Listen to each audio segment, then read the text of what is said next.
নমস্কার বন্ধুরা, আজকে আমি একটা ভিডিও বার্তা নিয়ে এসেছি। অনেক বার আমি দেখছি যে ইয়াং পেশেন্টদের সার্কামসিশন করতে হচ্ছে এবং তাদের কিন্তু ফোরস্কিনটা ছোটবেলায় খুব টাইট ছিল না।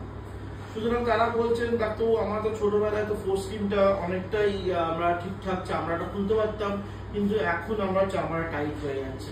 সুতরাং এইখানে আমি দুটো ছবি আমি এঁকে দেখাবো। যাদের ফোরস্কিনটা ধরুন চোঙা মতন হয়ে যাচ্ছে, তাদের কিন্তু আমরা বলি কনজেনাইটাল ফাইমোসিস। তাদের কিন্তু ফোরস্কিনটা একটা লুপ মতো হয়ে থাকে, লম্বা মতো হয়ে থাকে, জানেন তো। এবং যাদেরটা হয় না এবং একটা শক্ত বা সাদা রকম একটা এরকম ভাবে একটা রিং তৈরি হয়, তাদের কিন্তু বলা হয় যে ইনফেকশন বারবার যদি হয় বা ডায়াবেটিস যদি হয়, তাদের কিন্তু এরকম ভাবে মানে ছোটবেলায় ইজিলি চামড়াটা খোলা যেত। পরবর্তীকালে ধরুন আফটার সেক্সুয়াল ম্যাচুরিটি, যারা সেক্স করতে করতে বা মানে ফ্যামিলি সুগার আছে, তাদের কিন্তু এটা অ্যাকুয়ার্ড ফাইমোসিস দেখা যায়। তো এই দুটো খুব important, congenital phimosis, acquired phimosis. Treatment অবশ্যই কিন্তু সার্কামসিশন।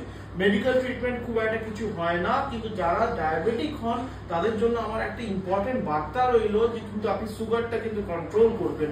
স্পেশালি আপনি HbA1c-টা রেগুলার চেক করবেন 3 মাস অন্তর অন্তর, কারণ যখনই সুগারটা ফ্লাকচুয়েট করবে তখনই কিন্তু ব্যারানোপস্থেটিস, এই নিয়ে আমার কিন্তু অনেকগুলো ভিডিও করা আছে, দেখবেন আমার প্লেলিস্টে।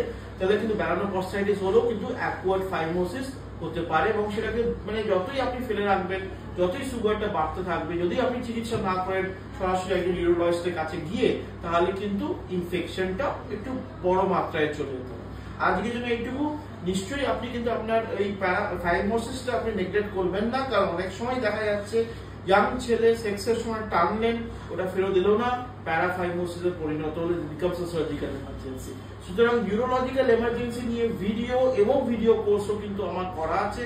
আপনি নিশ্চয়ই আমার ওয়েবসাইট www.drprabirbasu.com এ যাবেন, সেখানে সব রকম ভিডিও কোর্স দেওয়া আছে এই ছোট ছোট ছেলেদের বা পুরুষ মানুষদের বিভিন্ন প্রবলেম নিয়ে, যেটা আমরা সচরাচর খুব একটা ডিসকাশন করি না। আজকের জন্য এইটুকু। নমস্কার, ভালো থাকবেন।